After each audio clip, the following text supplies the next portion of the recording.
Selamat datang di channel Lubang Horor. Jangan lupa like, komen, dan subscribe agar channel Lubang Horor ini terus semangat dan terus berkembang. Tanpa banyak basa-basi, ayo kita mulai ceritanya.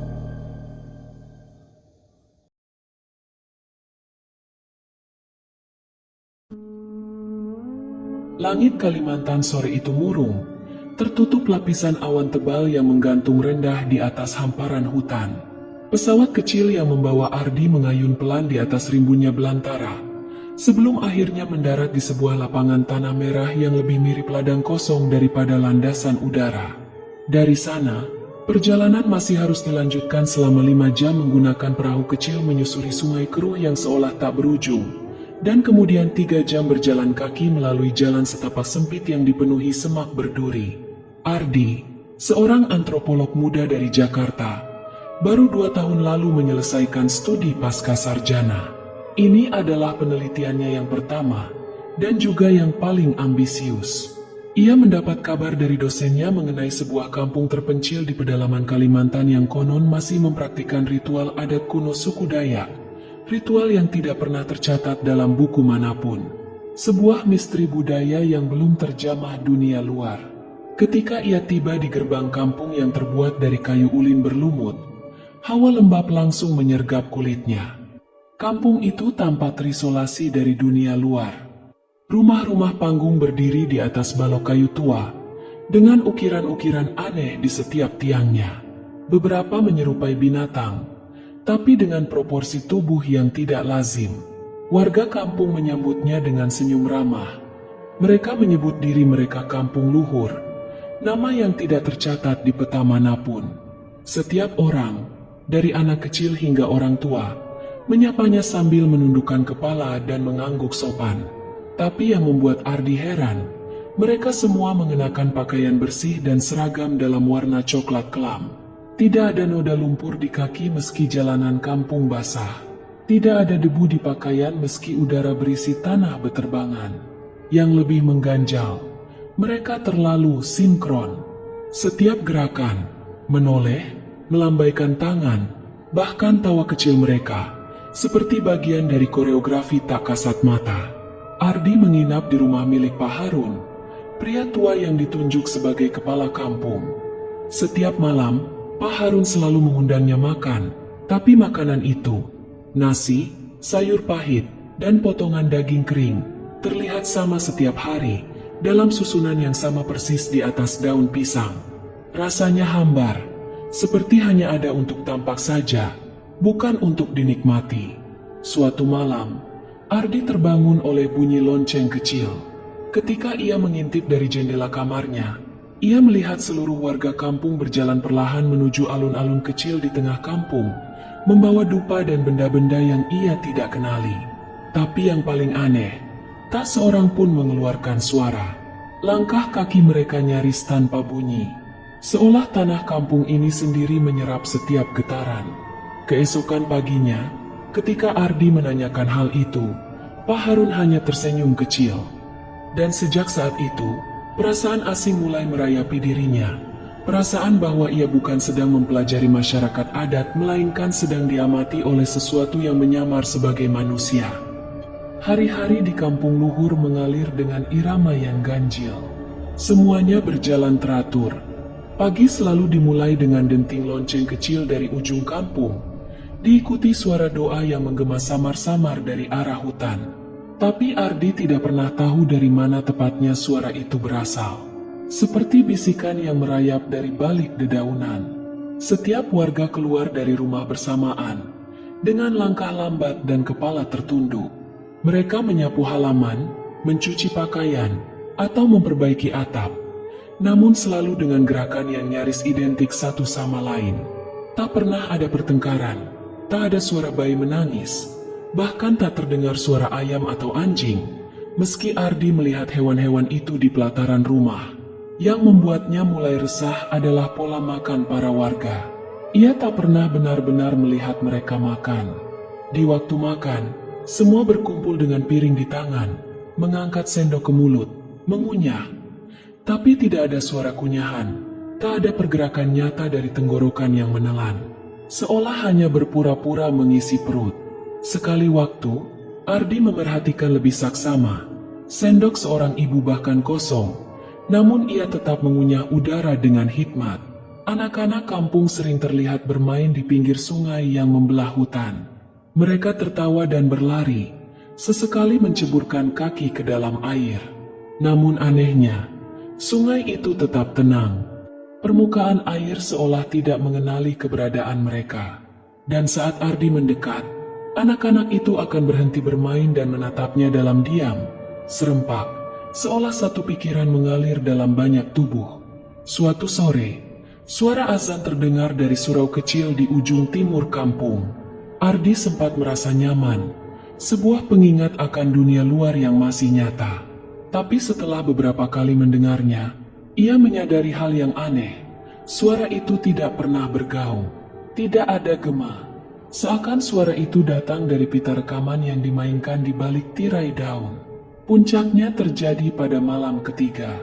Ardi sedang menulis catatan lapangan di beranda rumah ketika angin berembus pelan. Ia menoleh ke arah dapur rumah Pak Harun, tempat asal bau itu, dan mendapati asap tipis keluar dari celah papan.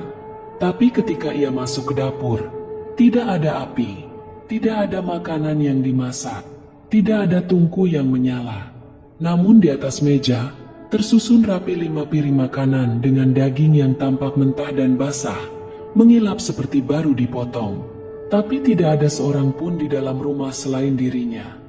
Ia tidur malam itu dengan rasa tidak enak yang menggumpal di tenggorokannya, perasaan asing yang tidak bisa ia singkirkan, bahwa apapun yang terjadi di kampung ini tidak sesuai dengan hukum dunia seperti yang ia kenal. Dan di tengah malam yang sunyi, ia terbangun lagi. Tapi kali ini, bukan karena lonceng atau doa, melainkan karena suara, sesuatu yang menyeret. Suara itu datang dari luar jendela, menyapu perlahan tanah basah, seolah ada sesuatu yang berjalan atau merayap, terlalu besar untuk seekor binatang, tapi terlalu sunyi untuk manusia. Ardi tidak berani membuka jendela. Ia hanya bisa mendengar suara itu berhenti, tepat di bawah jendela kamarnya. Pagi harinya, tanah di bawah jendela penuh bekas goresan seperti cakaran panjang, tapi tidak ada jejak kaki.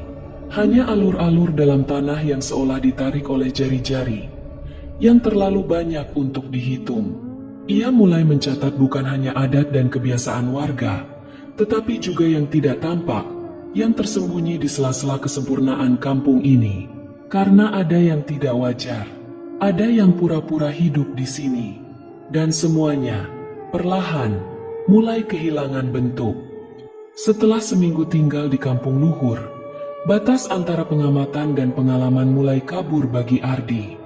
Ia tidak lagi merasa sebagai peneliti yang menelusuri kebudayaan asing, melainkan sebagai tamu yang terperangkap dalam sebuah dunia yang tak mematuhi logika manusia. Hari itu, langit mendung menggantung lebih berat dari biasanya. Udara menjadi lengket, seperti melekat di kulit, membuat setiap helaan napas terasa seperti menelan embun busuk. Ardi memutuskan untuk berjalan-jalan di sekitar kampung, mencoba menyingkirkan rasa gelisah yang sejak pagi menempel di tengkuknya. Ia menyusuri jalan setapak kecil yang membelah pemukiman, melewati rumah-rumah kayu yang seolah saling meniru satu sama lain.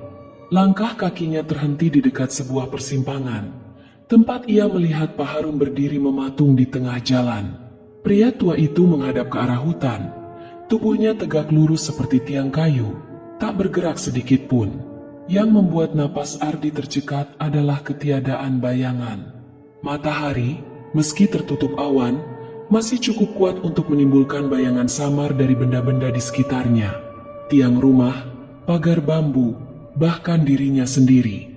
Tapi Pak Harun berdiri sepenuhnya tanpa pantulan, seperti sosok yang tidak terbuat dari materi duniawi. Ardi mengedipkan mata, mencoba menghapus ilusi, tapi sosok itu tetap, tanpa bayangan, namun nyata di depan mata. Ia berjalan mendekat dengan hati-hati. Langkahnya lambat, namun setiap derap terasa seperti memecah sesuatu yang rapuh di sekelilingnya. Ketika jarak tinggal 5 langkah, Pak Harun berbalik perlahan. Wajah itu tidak benar. Kedutan aneh menyelimuti kulit wajahnya, seperti ada sesuatu yang bergerak di bawah permukaan, seperti kain yang ditarik dari dalam. Sudut bibirnya naik dalam senyum lebar yang tidak sampai ke mata, dan di sela-sela gerakan wajahnya, Ardi melihat kerutan aneh di garis rahang. Bukan keriput, tetapi sesuatu yang menyerupai lipatan, seperti masker tipis yang terlalu longgar dipasang. Dan di bagian leher, sebuah garis samar, melingkar seperti bekas sayatan lama, tampak berkedip sejenak di balik kerah bajunya. Ardi membeku. Dalam sepersekian detik, instingnya menjerit. Tubuhnya bersiap untuk lari. Namun sebelum ia bisa bergerak, Pak Harun sudah tersenyum lebar dan mengangguk. Sama seperti biasa, seolah pertemuan tadi tidak pernah terjadi. Seolah ia kembali menjadi kepala kampung yang ramah dan bersahaja. Ardi berpura-pura tenang. Ia menunduk singkat, kemudian berbalik arah dengan jantung berdetak liar. Ia tidak berani berlari. Sesuatu dalam dirinya tahu, jika ia menunjukkan rasa takut, sesuatu akan mulai berubah. Malamnya, ia tidak bisa tidur. Angin di luar berembus membawa suara yang samar-samar menyerupai erangan, atau mungkin doa. Ia duduk di lantai kamar, membelakangi jendela, takut melihat apakah ada yang mengintip dari balik tirai. Pukul 3 dini hari, ia memberanikan diri menatap keluar. Jalanan kampung tampak kosong, diterangi sinar rembulan pucat. Namun di kejauhan, di bawah pohon besar di ujung alun-alun, ia melihat beberapa sosok berdiri berjajar. Mereka tidak bergerak, tidak berjalan, tidak duduk, hanya berdiri diam, menatap ke arah rumah tempat ia tinggal. Tubuh mereka gelap, samar, namun ia tahu mereka melihatnya. Esok paginya, Pak Harun mengetuk pintu kamarnya dengan tatapan tenang dan senyum yang sempurna. Tidak ada bekas apapun di wajahnya. Garis di lehernya menghilang, seolah malam kemarin hanyalah mimpi buruk dari seorang pengelana yang terlalu letih. Tapi Ardi tahu lebih baik. Ia tidak sedang bermimpi. Ia mulai mencatat bukan hanya tentang kebudayaan dan ritual, tapi juga keganjilan bentuk. Ardi merasa sedang menyusun kepingan realitas yang telah dikikis, perlahan, oleh sesuatu yang lebih tua dari akal manusia. Dan entah kenapa, ia merasa waktu di kampung ini tidak berjalan normal, seperti hari yang berputar di tempat. Di malam yang berikutnya, suara itu datang lagi. Bukan doa, bukan lonceng, tapi gemeretak, seperti daging yang ditarik perlahan dari tulangnya. Dan Ardi mulai bertanya pada dirinya sendiri, apakah makhluk-makhluk itu meniru manusia? Ataukah manusia yang tersisa telah menjadi mereka? Malam kelima di kampung luhur diselimuti kabut yang lebih pekat dari biasanya. Udara lembab seolah menggumpal di dada, dan setiap helaan napas terasa seperti menghirup kain basah. Ardi tahu ada sesuatu yang akan terjadi malam itu. Sejak sore, warga kampung tampak sibuk mempersiapkan sebuah upacara. Mereka menebang batang-batang bambu, merangkai janur, dan membangun semacam panggung kecil dari papan hitam mengkilap yang entah dari mana asalnya. Bau dupa menyengat mengalir dari surau, bercampur aroma logam yang samar. Namun yang membuat Ardi semakin curiga adalah bagaimana semua persiapan dilakukan dalam diam. Tak satu pun dari mereka berbicara. Tidak ada instruksi, tidak ada celoteh anak-anak, tidak ada perdebatan. Hanya gerakan-gerakan sunyi yang mengalir seirama, seperti para wayang yang digerakkan oleh tangan tak kasat mata. Upacara dimulai saat langit benar-benar hitam. Ardi bersembunyi di balik semak di pinggir lapangan tempat ritual digelar. Jantungnya berdebar nyaring di telinga. Ia tahu ini melanggar batas kepercayaan, tapi rasa ingin tahu yang menggumpal di dadanya telah melewati titik pulang. Ada sesuatu yang disembunyikan, dan malam ini ia harus melihatnya sendiri. Para warga berdiri mengelilingi panggung kayu, mengenakan pakaian serba putih. Wajah mereka dilumuri arang tipis, menjadikan ekspresi mereka tidak terbaca. Mereka mulai bergerak memutar panggung, melangkah perlahan, mengangkat tangan, menunduk, lalu berhenti. Tapi yang paling membuat bulu kuduk Ardi meremang bukanlah tarian itu, melainkan suara doa yang tiba-tiba menggema di udara. Kata-kata yang dilantunkan bukan bahasa yang dikenalnya. Terlalu kasar, terlalu dalam. Tapi yang lebih mengerikan, tidak satupun dari warga yang menggerakkan bibirnya. Mereka semua diam. Mata menatap kosong, mulut tertutup rapat. Namun suara itu terus berkumandang dari tengah-tengah mereka. Ardi menyipitkan mata. Di antara celah tubuh warga, ia melihat sesuatu mulai merayap dari bawah panggung. Sesosok bayangan legam, tak berbentuk tetap, menjulur perlahan seperti asap pekat yang mencari bentuk. Bayangan itu bergerak melingkar, mengitari kaki-kaki warga, tapi mereka tidak bergeming, bahkan tidak tampak menyadarinya. Bayangan itu kemudian merayap naik ke dinding panggung, membentuk semacam wajah tanpa mata. Hanya rongga gelap, dengan mulut besar yang terbuka perlahan, seolah sedang menyanyikan doa. Suara-suara itu berasal dari sana, dari sesuatu yang tidak seharusnya punya suara, dari sesuatu yang selama ini disembah, bukan karena suci, melainkan karena ditakuti. Ardi merasa lututnya melemas. Ada tekanan aneh di tengkuknya, seperti ada mata yang menatap langsung ke dalam jiwanya. Ia ingin pergi, ingin berlari, tapi tubuhnya terpaku. Di antara desiran angin dan denting lonceng yang entah dari mana asalnya, ia mendengar suara samar, sebuah bisikan langsung ke telinganya, padahal tak ada seorang pun di dekatnya. Tiba-tiba, seluruh warga berhenti bergerak. Kepala mereka menoleh ke arah Ardi, tepat ke arahnya, meskipun ia masih tersembunyi. Mata-mata itu gelap, kosong, dan terlalu serempak untuk menjadi kebetulan. Bayangan dari panggung melompat ke tanah dan menghilang dalam kabut, seolah meresap ke bumi. Doa berhenti, hening menggantung seperti silet tipis di udara. Ardi memaksa kakinya mundur perlahan. Ia tak tahu bagaimana bisa lolos dari pandangan itu, tapi ketika ia berbalik dan berlari ke arah rumahnya, tidak ada satupun yang mengejar. Malam itu, Ardi tidak menyalakan lampu. Ia hanya duduk di lantai, tubuhnya gemetar, mencoba mengolah apa yang telah ia lihat. Ia sadar, ritual itu bukan perayaan, bukan permohonan. Itu adalah penyerahan. Penyerahan kepada sesuatu yang lebih tua dari leluhur mereka. Sesuatu yang menuntut wujud manusia hanya sebagai kemasan. Dan doa-doa itu hanyalah gema dari mulut yang tidak lagi milik manusia. Pagi setelah ritual itu, Ardi tak menunggu lagi. Ia telah cukup lama diam, terlalu banyak mencatat, terlalu banyak mengamati. Kini satu-satunya hal yang tersisa adalah keluar, sebelum kulitnya menjadi milik yang lain. Ia membungkus barang seadanya ke dalam ransel. Kamera dokumentasinya ditinggalkan. Buku catatan pun tidak penting lagi. Ia hanya membawa kompas, pisau lipat, dan sisa makanan kering. Peta yang ia gambar selama berminggu-minggu di kampung itu menjadi panduan terakhir.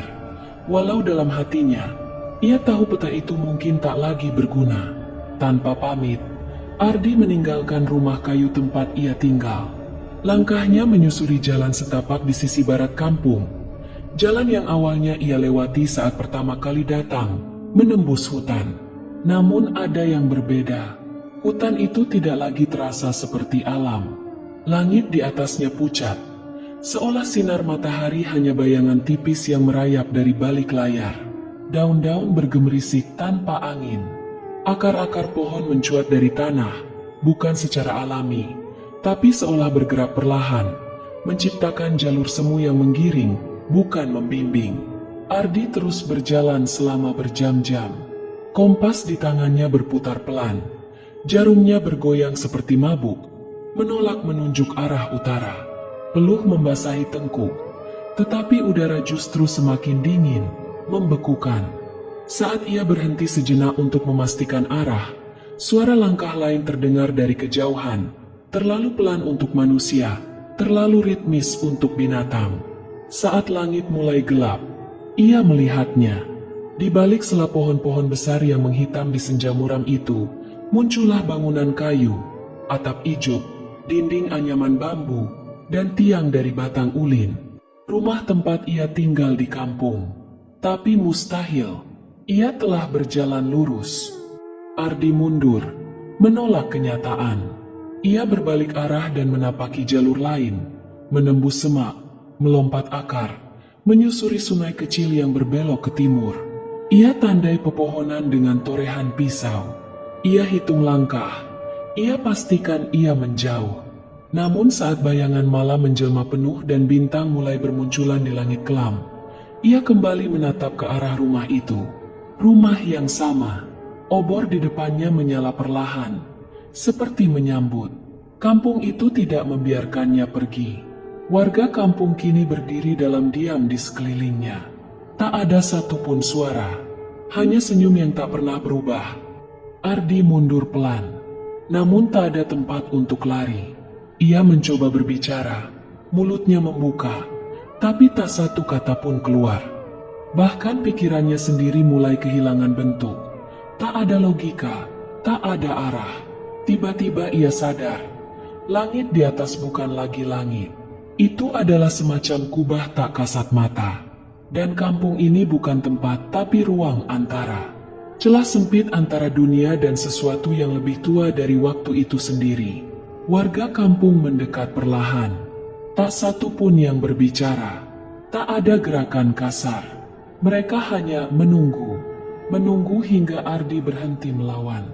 Dengan langkah tertatih, ia menjauh, terjerembab di tanah basah, merangkak seperti anak kecil yang ketakutan. Tapi tidak ada yang menyentuhnya. Mereka tahu, kampung ini tak perlu mengejar. Waktu akan mengubah segalanya. Dan benar, malam itu, Ardi bermimpi tubuhnya berjalan sendiri, membuka kulitnya seperti pakaian, dan masuk ke dalam lapisan lain yang lebih dingin, lebih gelap. Ia melihat wajahnya sendiri tertinggal di tanah. Beberapa hari berlalu sejak Ardi gagal keluar dari kampung. Atau setidaknya begitulah ia rasa. Di tempat ini, waktu menjadi lumpur. Pagi dan malam hanya selimut cahaya yang berubah warna, tanpa kejelasan kapan benar-benar dimulai atau berakhir. Ardi masih hidup. Secara teknis, ia masih makan, masih tidur, meski tak ada yang terasa nyata. Warga kampung tetap tersenyum, tetap sopan, tetap hidup dalam keselarasan yang terlalu sunyi. Namun satu hal telah berubah, dirinya sendiri. Ardi mulai meragukan wujudnya. Terkadang, ia tidak melihat bayangan sendiri saat lewat di depan dinding bambu. Kadang, tangannya tampak lebih pucat, lebih elastis, seperti lilin lembek di bawah matahari. Ia merasa ada sesuatu di balik kulitnya, sesuatu yang perlahan menggeliat, mencari celah. Pada malam ke-18, jika hitungannya masih benar, Ardi mendengar suara dari bawah rumah panggung. Sebuah bunyi gesekan, seperti kayu tua yang digaruk benda logam.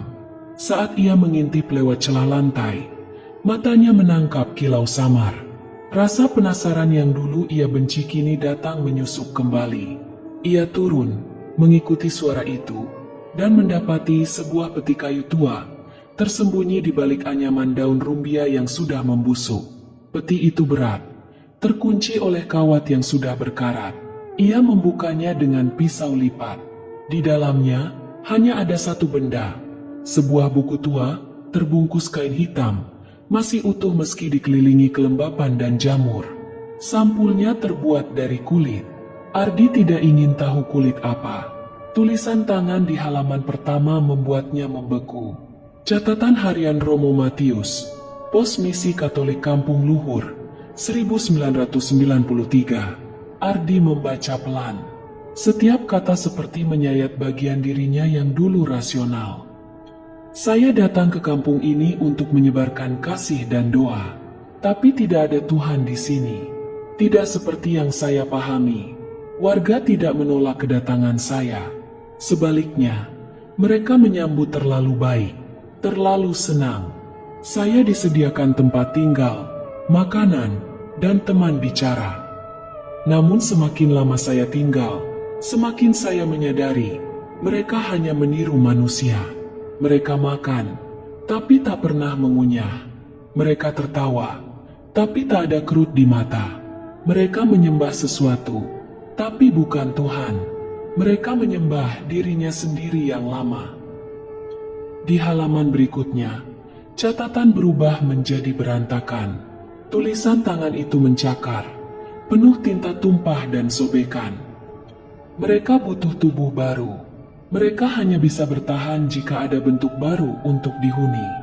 Saya melihat kulit yang dikeringkan seperti kain, mata yang dilepas seperti kancing, tapi mereka menyimpannya untuk dikenakan lagi jika perlu. Saya pikir saya bisa lari, tapi saya kembali ke tempat yang sama. Kampung ini tidak terletak di dunia. Ini semacam salinan, cermin palsu yang dibuat oleh sesuatu yang ingin menjadi manusia. Saya tulis ini agar siapapun yang menemukan tahu, jangan percaya wajah mereka. Jangan tinggal terlalu lama. Jangan percaya bayanganmu sendiri, karena kadang bayangan itu bukan milikmu. Halaman terakhir hanya berisi satu kalimat, ditulis dengan tangan gemetar. Saya bisa dengar mereka di bawah lantai sekarang. Mereka datang dengan wajah saya. Ardi menutup buku itu perlahan. Nafasnya tercekat. Ia merasa matanya panas, seperti terbakar dari dalam. Ketika ia menoleh, tak ada siapa-siapa. Tapi ia tahu, mereka ada. Dan yang lebih menakutkan dari kehadiran mereka adalah kenyataan bahwa catatan ini berusia lebih dari 3 dekade. Romo Matius, jika masih hidup, sudah tua renta. Tapi Ardi tahu ia masih di kampung ini, atau setidaknya kulitnya. Langit tampak seperti kain kelabu yang mulai robek. Tidak ada matahari, hanya cahaya pucat yang menyelinap lewat celah-celah pepohonan hutan. Hari itu, setelah membaca buku harian Romo Matius, Ardi tidak lagi ingin menunggu apapun. Ia merasa waktunya tinggal sedikit, sebelum pikirannya bukan lagi miliknya. Didorong oleh naluri yang ia sendiri tak pahami, Ardi meninggalkan kampung saat fajar palsu mulai menjalar. Kali ini, ia tidak mengikuti jalan, tidak lagi percaya pada arah. Ia berjalan ke dalam hutan dengan satu tujuan, mencari jejak para korban sebelum dia. Semakin dalam ia masuk, udara menjadi padat, seperti menembus lapisan tak kasat mata. Lalu ia melihatnya. Sebuah bangunan kecil dari batu hitam, setengah tertutup akar dan lumut. Tidak seperti struktur kayu di kampung. Ini tua, asing, dan tidak berasal dari budaya manapun yang pernah ia pelajari. Bangunan itu tampak seperti makam, namun tanpa tanda. Di bagian dalamnya, ia menemukan lorong sempit menurun ke bawah tanah. Dengan hati membatu, Ardi masuk. Dinding lorong itu dipenuhi guratan, bukan tulisan, lebih mirip coretan kuku. Ada pola, tapi tak membentuk bahasa. Ia menyusuri lorong sejauh mungkin sampai akhirnya tiba di sebuah ruang bawah tanah. Dan disitulah ia melihat tumpukan itu. Kulit manusia, dikeringkan, digantung, dilipat seperti pakaian. Ada yang lengkap, seperti tubuh tanpa isi. Ada yang hanya bagian, sebagian tergantung di kayu palang, sebagian lain tertumpuk dalam peti. Usianya berbeda-beda, ada yang baru, ada yang telah menghitam. Ardi terdiam, tubuhnya gemetar bukan karena takut, tapi karena seluruh jiwanya berontak menerima realitas. Di balik lapisan-lapisan kulit itu, di setiap bekas jahitan halus dan lubang mata yang hampa, ia melihat hasil kerja yang teliti. Tiba-tiba, ia menemukan satu wajah yang masih ia kenali. Romo Matius. Matanya kosong, mulut terbuka kecil seolah hendak berteriak selamanya. Wajah itu dipasang pada penyangga bambu. Di bawahnya, tulisan samar dipahat ke kayu. Ia menolak menjadi bagian, maka kami simpan ia di luar. Ardi ingin muntah, tapi tubuhnya menolak mengeluarkan apapun. Ia membalik tubuh dan menemukan lebih banyak.